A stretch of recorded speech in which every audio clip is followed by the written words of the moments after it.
Les agresseurs ne sont pas toujours ceux que l'on soupçonne. Dans cette vidéo, je vais aborder le profil des agresseurs sexuels dans les églises et leur mode opératoire. Je suis Sarah alias Mrs. Kay, je suis formatrice en prévention dans les églises et j'accompagne également les victimes à la reconstruction.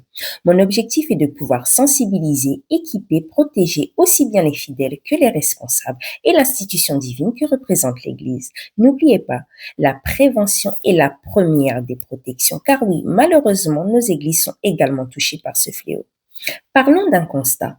Quand une victime ose parler, on ne s'attarde pas toujours sur la véracité de ses propos, mais plutôt sur le profil public de l'agresseur, parce qu'il peut être un pasteur charismatique, un responsable de département apprécié, une sœur toujours zélée, un frère discret mais influent, et parfois même un séducteur dissimulé sous un masque de piété.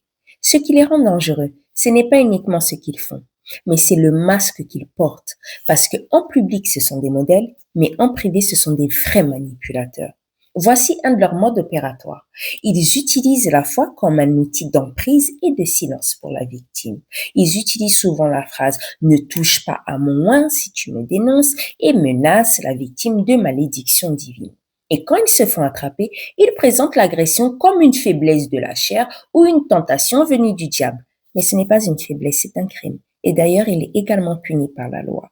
Comment ils ont leurs victimes? Ils tissent une toile de manière psychologique, émotionnelle, spirituelle, jusqu'à gagner sa confiance. Puis, l'agression se produit dans le silence d'un bureau, d'un salon, d'un couloir de l'église ou dans d'autres lieux.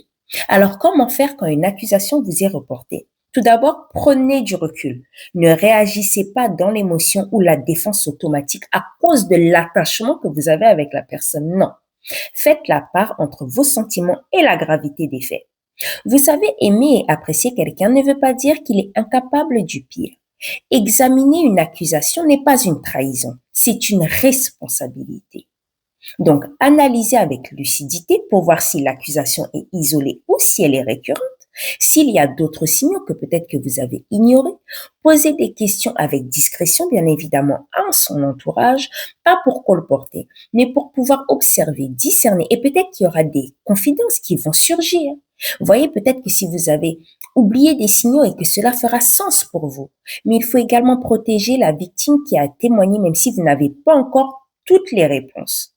N'oubliez pas, une écoute respectueuse et une analyse objective vaut mieux qu'un silence complice. J'espère vous avoir apporté quelque chose. C'était Mrs. Kay.